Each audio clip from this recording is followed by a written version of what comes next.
कथन नहीं, हाँ, पृथक किया जाए। परस्पर मिली हुई वस्तुओं में से कोई एक वस्तु जिसके द्वारा अलग की जाती है उसे लक्षण कहते हैं। मोक्ष मार्गस्य नेतारं भेतारं कर्म भूभृतां ज्ञातारं विश्वतत्त्वानां वन्दे तद्गुणलब्धये। तो व्यतिकीर्ण वस्तु व्यावृत्ति हेतुर्लक्षणम, परस्पर अनेक मिली हुई वस्तुओं में से कोई एक वस्तु जिसके द्वारा अलग की जाती है उसे क्या कहते हैं? लक्षण।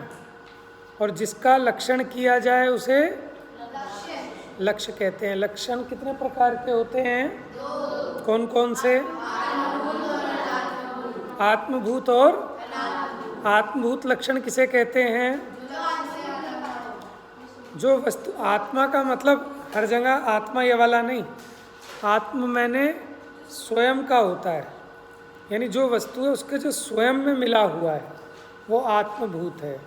देखो, आत्मा का मतलब संस्कृत में आत्मन कहते हैं, हिंदी में उसका हो जाता है स्व, सेल्फ।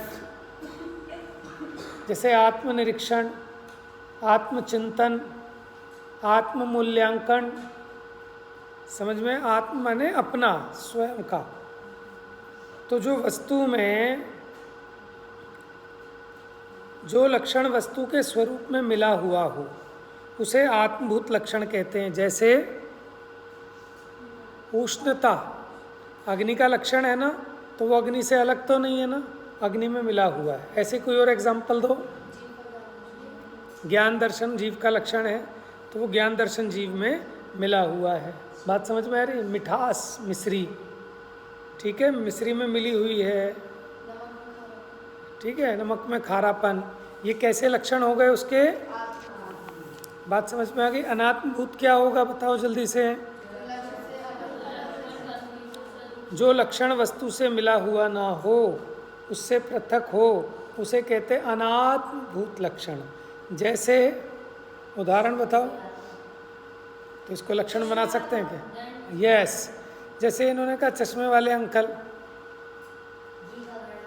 घी का घड़ा, वेरी गुड, क्योंकि उसमें पानी की बोतल, वेरी गुड, क्योंकि अभी उसमें पानी नहीं भरोगे, ठीक है, उसमें आप कुछ और भर लोगे, तब कैसे पहचानोगे कि कौन सी बोतल? आपके पास 4 घड़े हैं, एक में दही, एक में दूध, एक में घी, एक में तेल। आपने क्या कहा कि पानी वाला घड़ा ले आओ, तो उस घड़े का लक्षण क्या बनाया?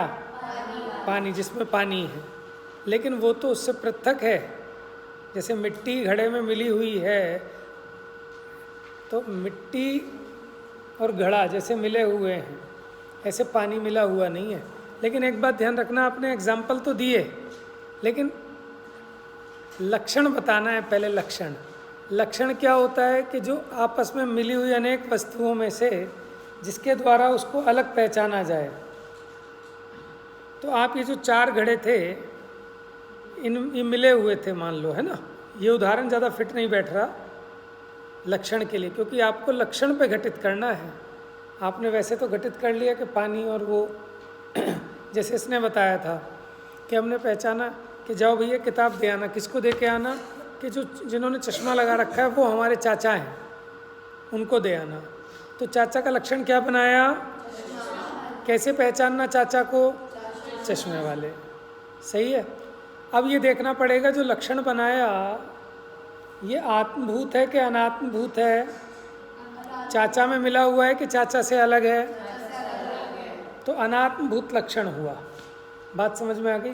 जैसे हमने कहा डंडे वाले बाबा जी को दे आना, जिनकी फ्रेंच कट है वो मेरे मामा है, तो वो फ्रेंच कट अनात्मभूत लक्षण है, अभी है, वो बाई चांस उन्होंने साफ करा ली गायब। अथवा चलो इसको भी छोड़ो कि जिन्होंने टोपी लगाई है, ठीक है, वो मेरे पिताजी हैं, तो टोपी वाले मेरे पिताजी हैं, ये आत्मभूत लक्षण है पिताजी का या अनात्मभूत? क्यों? टोपी उतार के जेब में रख ली, अब आप ढूंढते रहोगे कहाँ इनके पिताजी। तो अनात्मभूत लक्षण सच्चा लक्षण नहीं है, आत्मभूत लक्षण वो सच्चा लक्षण है, लेकिन काम चलाने के लिए अनात्मभूत लक्षणों का भी प्रयोग किया जाता है। बात समझ में आ गई बेटा? इधर से सबको आप लोग याद नहीं कर रहे हो, नोट्स नहीं बना रहे। अब मैं यहाँ लिखाने बैठूंगा तो फिर कोर्स कैसे होगा? क्योंकि लिखाऊंगा तो बस लिखा ही पाऊंगा, फिर समझा नहीं पाऊंगा आपको।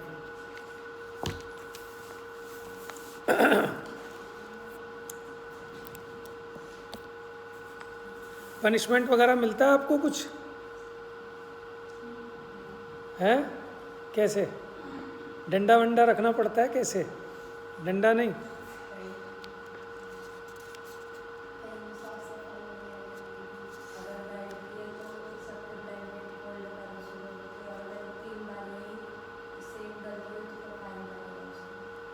अच्छा।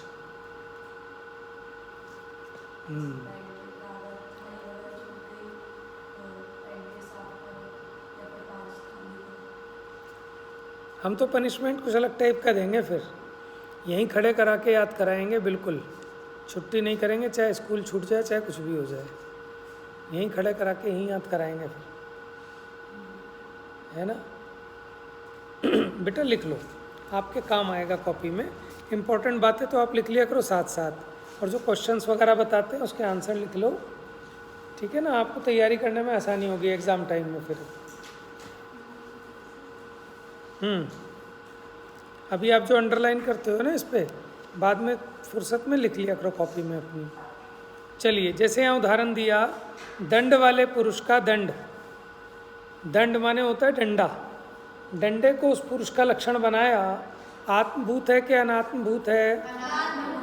अनात्मभूत लक्षण है। वास्तविक लक्षण कौन सा है? आत्मभूत, क्योंकि वो उसके साथ त्रिकाल रहता है, हमेशा रहता है। लेकिन जो अनात्मभूत लक्षण है वो संयोग रूप है, वो हमेशा नहीं रह सकता। जैसे आज बाबा जी ने टोपी लगाई है, आपने कभी ये ट्रेन से ले आना, मेरे बाबा जी आ रहे हैं नई दिल्ली रेलवे स्टेशन, कैसे पहचानूंगा कि वो नेहरू जी वाली टोपी लगाते हैं? तो चला गया। लेकिन भीड़ भाड़ होने की वजह से बाबा जी ने टोपी उतार के जेब में रख ली, तो पहचान पाएंगे क्या बाबा को?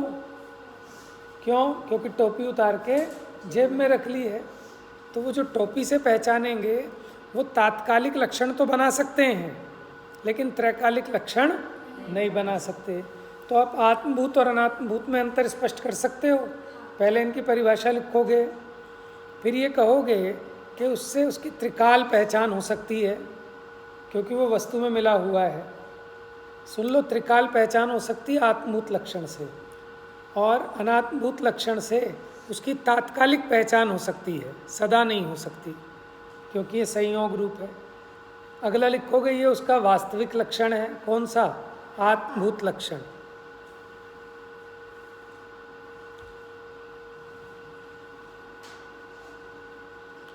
और चौथा पॉइंट बना देना एग्जाम्पल का। समझ रहे हैं आप? या 3 पॉइंट बना लेना। पहले में तो परिभाषा लिख दोगे इसकी, आत्मभूत लक्षण किसे कहते हैं वो लिख देना, कि जो वस्तु में लक्षण वस्तु के स्वरूप में मिला हुआ हो उसे आत्मभूत लक्षण कहते हैं। पहला पॉइंट हो गया दोनों का, ठीक है। फिर दूसरे पॉइंट में एग्जाम्पल दे देना। जैसे तीसरे पॉइंट में लिख देना, ये वास्तविक लक्षण है, ये वास्तविक लक्षण नहीं है। उस चौथा पॉइंट बना देना कि इससे वस्तु की त्रिकाल पहचान हो सकती है, ये त्रैकालिक लक्षण है। अनात्मभूत में लिख देना कि इससे त्रिकाल पहचान नहीं हो सकती, ये तात्कालिक लक्षण है।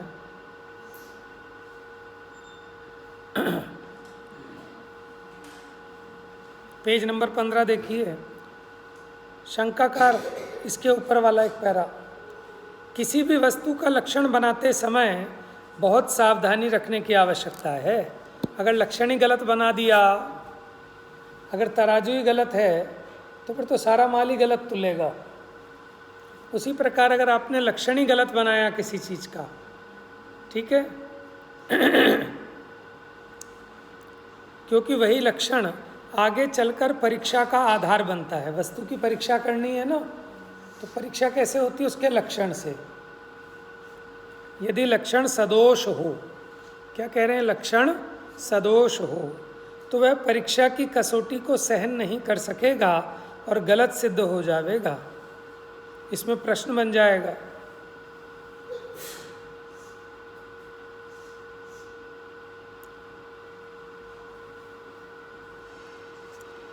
कि वस्तु का लक्षण बनाते समय सावधानी रखने की आवश्यकता क्यों है। अंडरलाइन कर लो, इस पर लिखा है ना सावधानी रखने की आवश्यकता है, तो साइड में क्वेश्चन मार्क लगा लो, आप समझ लेना, इस पर क्वेश्चन बन जाएगा। तो लक्षण सदोष भी होते हैं क्या? आपने कहा अगर लक्षण सदोष हो तो लक्षण अब दो प्रकार के हो गए, निर्दोष लक्षण और सदोष लक्षण। तो जो सदोष लक्षण है वो लक्षण नहीं है, वो लक्षणाभास है। क्या बोला? लिखा है ना, जो लक्षण सदोष हो उन्हें लक्षणाभास कहा जाता है। तो आ जाएगा लक्षणाभास किसे कहते हैं? ठीक है, सदोष लक्षण को लक्षणाभास कहते हैं। माने जो सच्चा लक्षण तो नहीं है लेकिन उसमें कोई दोष आता है। जैसे मैं आपसे पूछता हूँ, सुनो, हमने लक्षण बनाया, गाय का लक्षण बनाया हमने सफ़ेद। सुनना बच्चों ध्यान से, पहले इधर की टीम से पूछूंगा, बाद में इधर की टीम से। गाय का लक्षण क्या बनाया? तो ये आत्मभूत लक्षण है कि अनात्मभूत? क्यों? अलग हो जाएगा वो सफ़ेद रंग गाय का। गाय का बना रहे हैं ना, आत्मा का थोड़ी बना रहे हैं। बताओ ऐसे ऐसे प्रश्न दूंगा इसमें। गाय का लक्षण सफ़ेद, ये आत्मभूत लक्षण है कि अनात्मभूत? क्यों भाई? ज्ञानम बताएगा, खड़े हो जाओ पहले। गाय का लक्षण हमने बनाया सफ़ेद, कि जो सफ़ेद है वो गाय है।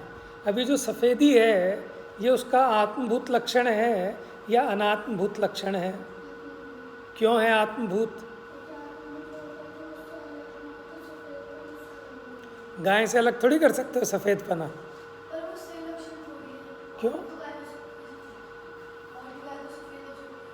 तो गाय तो कोई भी, हम तो गाय की पहचान। हाँ, वेरी गुड, बहुत बढ़िया प्रश्न उठाया आपने। अभी रिजर्व रखते हैं आपका प्रश्न, अगला स्टेप मुझे यही बताना है। पहले वो बात क्लियर हो गई सबको, क्योंकि गाय सफ़ेद है ना, तो सफ़ेदी अलग तो कर नहीं सकते, इसलिए आत्मभूत लक्षण है। अब ये देखते हैं कि ये लक्षण निर्दोष है या सदोष है। क्यों है सदोष? अब बताएगी अनुकृति। वेरी गुड, क्योंकि अगर हमने बनाया लक्षण कि जो सफ़ेद है वो गाय है, तो हम आपने काली गायों को तो गाय मानोगे ही नहीं। जो भूरी होंगी, ठीक है, काली होंगी, उनको आप गाय नहीं मानोगे। यह आपत्ति आएगी ना? आ रहा है समझ में? गायक सिद्धि नाम है, रिद्धि सिद्धि, दोनों ही बहनें रख लो ना। तुम्हारी बहन भी है कोई? बना लो किसी को एक नाम रिद्धि भी रख दो। अनुकृति का नाम बड़ा अच्छा रखा है, किसने रखा था? बहुत बढ़िया। क्या ताऊ जी कुछ कला प्रेमी होंगे, कुछ है? क्या करते हैं ताऊ जी? अच्छा, स्वाध्याय वगैरह में लगे हुए हैं कि नहीं? मेरठ से हो? अच्छा, तीरग्रान मंदिर, वेरी गुड। क्या नाम है पापा का? दिव्यांश। जानते होंगे फिर मुझे पक्का, क्योंकि मेरठ वालों से मैं काफ़ी परिचित रहा पहले। तो अनुकृति ने बहुत अच्छी बात उठाई कि ये लक्षण तो निर्दोष नहीं है, समझ गए? इसीलिए लक्षण बनाते समय बड़ी सावधानी की ज़रूरत है। और दूसरा पॉइंट और बताऊं, दूसरा दोष क्या आएगा? बताओगे अपनी? अगर हम सफ़ेद बनाए गाय का लक्षण, आप गधे को भी पकड़ लाओगे गाय समझ के, घोड़े को भी गाय कह दोगे, क्योंकि वो भी सफ़ेद है। और ये सफ़ेद ड्रेस में जो बैठे हैं बच्चे, इन्हें भी पकड़ लाओगे। समझ में आया? तो सफ़ेद अगर गाय का लक्षण बनाएं तो इसमें गड़बड़ हो रही है। एक तो पूरी गाय भी पकड़ में नहीं आ रही, काली छुट गई, भूरी छुट गई, और उसके अलावा गधा भी सफ़ेद होता है, घोड़ा भी सफ़ेद होता है, खरगोश भी सफ़ेद होता है, तो वो भी गाय कहलाएंगे फिर। तो भैया ये लक्षण तो ठीक नहीं है। बात समझ में आ गई? चलो, अगर हम गाय का लक्षण सींग बनाए, सींग, तो सही है क्या ये लक्षण? क्यों?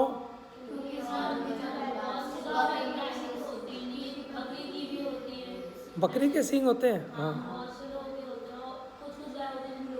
तुम्हारे गांव में बकरियां होंगी बहुत, नहीं है? तुम्हारे गांव में है तो बकरी के सींग भी होते हैं। अब पता नहीं बकरी के होते हैं कि बकरे के होते हैं, लेकिन होते हैं। ठीक है। गधे के सींग होते हैं कि नहीं होते हैं? देखे हैं, याद है आपको? अभी मिला था गधा? अच्छा, तो ध्यान से देखना, होते हैं कि नहीं होते हैं। कि वो तो ऐसे गायब हो गए जैसे गधे के सिर से सींग। ध्यान रखना, गधे दिखते हैं आजकल नहीं।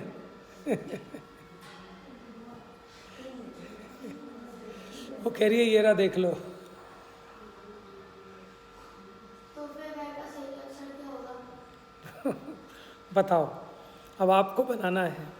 ऐसा लक्षण बनाओ कि जो सिर्फ गाय में पाया जाए, लेकिन सभी गायों में पाया जाए, और गाय के सिवा, अरे गाय दूध देती है तो भैंस भी देती है, बकरी भी देती है, मैं तो बकरी भी करती है।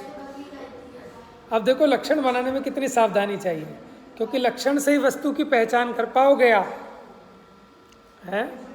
वैसे आपको बताऊं, गाय का जो लक्षण बनाया, वो उसके गले की जो खाल होती है ना, मुझे याद नहीं आ रहा क्या बोलते हैं उसको, उसकी आप खाल देखना, बड़ी लटकी हुई होती है, वो उसका लक्षण बनाया जाता है। क्योंकि वो गाय के अलावा और पशुओं में वैसी नहीं होती जैसी गाय की होती है, और सभी गायों की होती है। गले की जो खाल होती है ना, उसका नाम होता है कुछ। खैर, ये तो एग्जाम्पल था। जैसे पानी का लक्षण आप बनाएं कि जो बहता है, जो बहता है वो पानी है, क्या ये सही लक्षण है? क्योंकि खून भी बहता है, दूध भी बहता है, सभी लिक्विड बहते हैं। पानी का कोई कलर नहीं होता, तो कोई कलर तो स्फटिक मणि का भी नहीं होता, आकाश का भी नहीं होता। शीतलता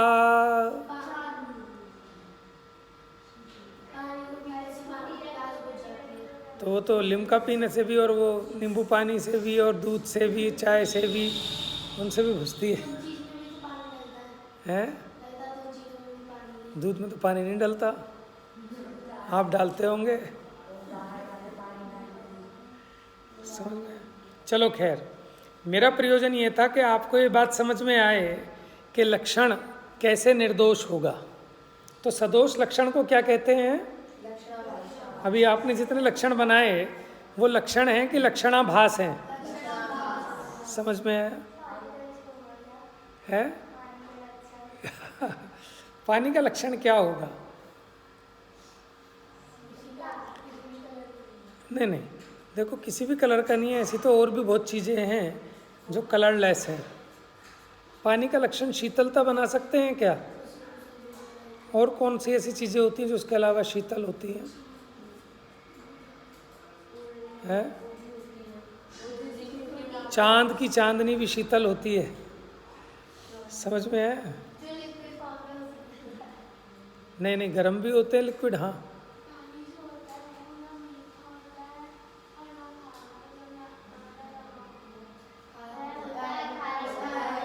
होता है, और ऐसे तो बहुत सारी, समुद्र का पानी खारा होता है। ठीक है, आपको पता है ऐसे भी समुद्र हैं, देखो ऐसे भी समुद्र हैं कि जिनका पानी गन्ने के रस जैसा होता है। आपको पता है उस समुद्र का नाम क्या है? इक्षुवर है, क्या है? ऐसे ही है, ऐसे दूध जैसा होता है, क्षीरोदधि का क्षीरवर समुद्र, ऐसे ही इक्षुवर है शायद, उसका गन्ने के रस जैसा। जाओगे, जा नहीं सकते आप वहाँ। 2.5 द्वीप के आगे मनुष्य नहीं जा सकते। चलिए भैया, समय हो गया। अब आप लोग इस प्रकरण से जुड़ गए हैं अच्छे से, ठीक है, यानी अब बेड़ा पार हो जाएगा आपका। अब समझ लो, जो दोष हैं वो 3 प्रकार के दोष आते हैं। उन दोषों के नाम क्या हैं? अव्याप्ति। देखो, लक्ष्य आपको पता है, जिसकी पहचान करनी है वो लक्ष्य है। जैसे गाय हमारा लक्ष्य है, गाय की पहचान करनी है, हमने उसका लक्षण बनाया सफ़ेद। सुनना जरा, क्या लक्षण बनाया? सफ़ेद। तो ये जो सफ़ेदपना है, ये सभी गायों में, ज्ञानम क्या हो रहा है? इधर ध्यान दो, खुल गया पेन? जो सफ़ेद लक्षण बनाया, तो सफ़ेद लक्षण है और गायें लक्ष्य है। तो जो लक्ष्य के एक देश में पाया जाए वो है अव्याप्ति दोष से दूषित। कौन सा दोष हो जाएगा? व्याप्ति माने होती है पूरा व्याप्त हो रहा है, और अव्याप्ति माने पूरा व्याप्त नहीं हो रहा है। जैसे आपने बच्चों को देखा, एक एप्पल में कलर भरते हैं तो 2 तरह के बच्चे होते हैं, बल्कि 3 तरह के, देखें 4 तरह के बच्चे।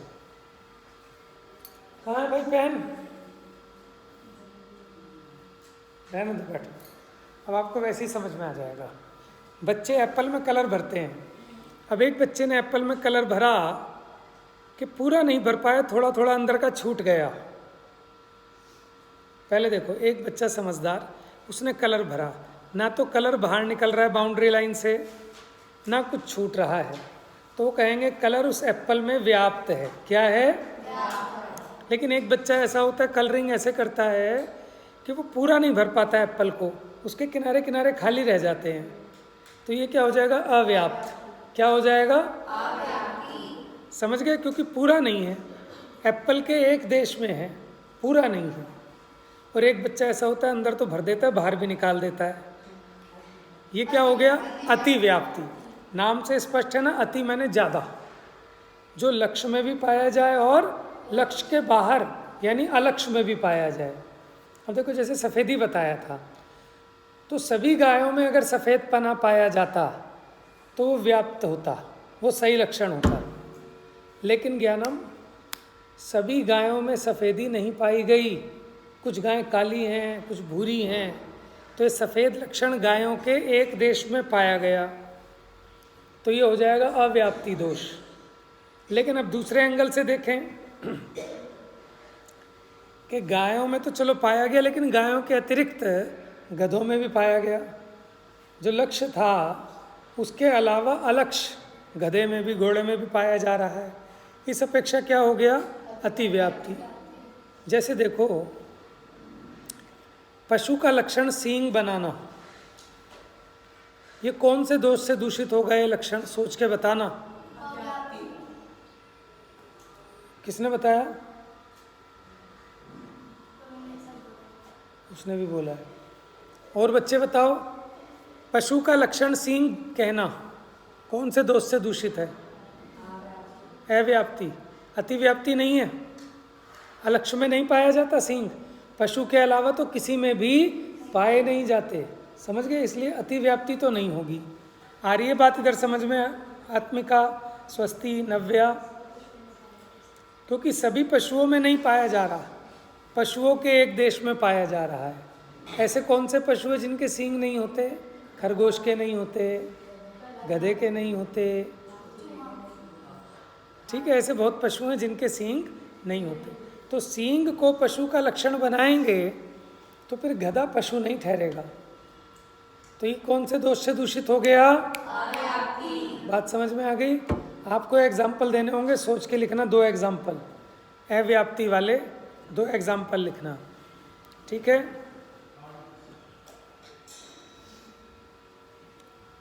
चलिए नीचे पढ़ते हैं। लक्ष्य के एक देश में लक्षण के रहने को अव्याप्ति दोष कहते हैं। जैसे गाय का लक्षण सांवलापन, गाय का लक्षण क्या बनाया? सांवलापन। तो ये अव्याप्ति, क्योंकि सभी गायें सांवली नहीं होती, कुछ गोरी भी होती हैं। तो ये गायों के एक देश में पाया गया, कहाँ बेटा ध्यान कहाँ ले जाते हो आप? जो गायों के एक देश में पाया गया, देश ना, गायों के, सभी गायें तो नहीं होती ना सांवली। कहाँ चले जाते हो आप? यहाँ बैठे बैठे कहीं चले गए थे? गाय के एक देश में पाया गया ना सांवलापना, इसलिए कैसा हुआ है लक्षण? अव्याप्ति दोष से दूषित है, दोष है। ठीक है। अच्छा, अगर हम पशु का लक्षण सींग बनाएं तो कौन सा दोष से दूषित है? अव्याप्ति, क्योंकि सभी पशुओं में नहीं।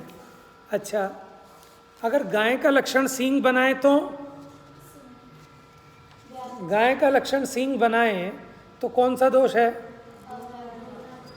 नहीं जी, गाय कोई भी बिना सींग के नहीं होती, भले उसके थोड़े थोड़े हों, छोटे छोटे हों। यह अतिव्याप्ति होगा, अतिव्याप्ति होगा, अतिव्याप्ति, क्योंकि गायों में तो होते ही हैं सबके, और गायों के अलावा औरों के भी होते हैं। ये जरूरी नहीं है कि बड़े बड़े ही हों, अगर छोटे से भी है ना जरा से, वो भी सींग है। बात समझ में आ गया आपको? एग्जाम्पल, तो गाय का लक्षण सींग बनाना अतिव्याप्ति दोष से दूषित हो गया। गाय का लक्षण सांवलापन बनाना अव्याप्ति दोष से दूषित। पशु का लक्षण सींग बनाया अव्याप्ति दोष से दूषित। अब आपको अतिव्याप्ति भी समझ में आ गया होगा। अच्छा, शंकाकार आगे कहते हैं यदि गाय का लक्षण सींग माने तो फिर लक्षण अतिव्याप्ति दोष से युक्त हो जाएगा, क्योंकि गायों के अलावा, बोलो बेटा। एक ही लक्ष्य के लक्षण में दो दोष भी हो सकते हैं। हाँ, हो सकते हैं। बोलो बेटा, बताओ बताओ।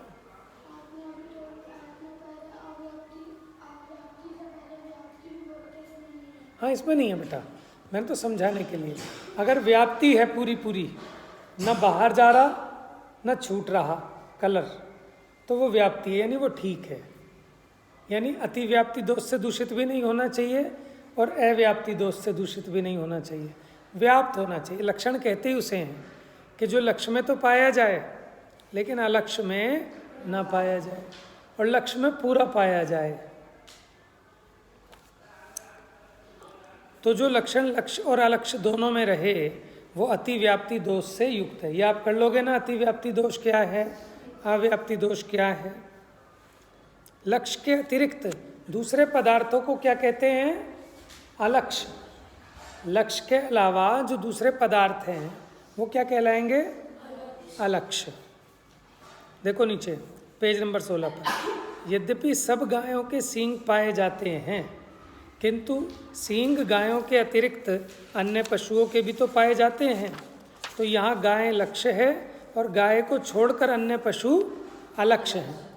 हम आपको छांटने को देंगे, इसमें छांटो लक्ष्य क्या है, अलक्ष्य क्या है, लक्षण क्या है, कौन सा आत्मभूत लक्षण है, कौन सा अनात्मभूत लक्षण है, लिख लो इस तरह से, छांटो।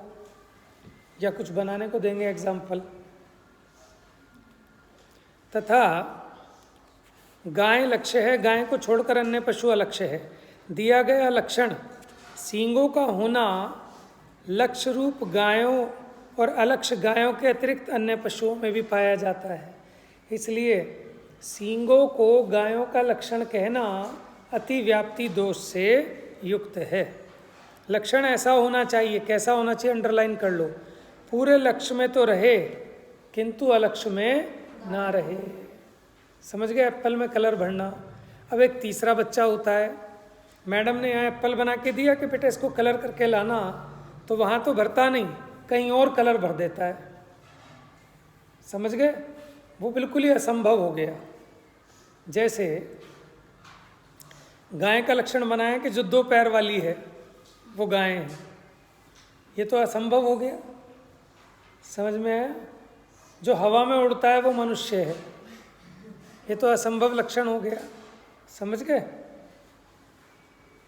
आगे बताते हैं असंभव। लक्ष्य में लक्षण की असंभवता को असंभव दोष कहते हैं। जैसे मनुष्य का लक्षण सींग, तो असंभव दोष है। ठीक है, ऐसा लक्षण कोई बना ले तो यह असंभव दोष आ जाएगा। तीनों दोष क्लियर हो गए आपको? ये दोष किस में पाए जाएंगे? अगर लक्षण में दोष हैं तो वो लक्षण नहीं है, क्या है? लक्षणाभास है। उससे सही पहचान नहीं हो पाएगी। अब बताओ, जिसमें केवल ज्ञान हो उसे जीव कहते हैं। आप सुनना जरा इधर ध्यान से, अब देखूंगा कौन बच्चा बताएगा।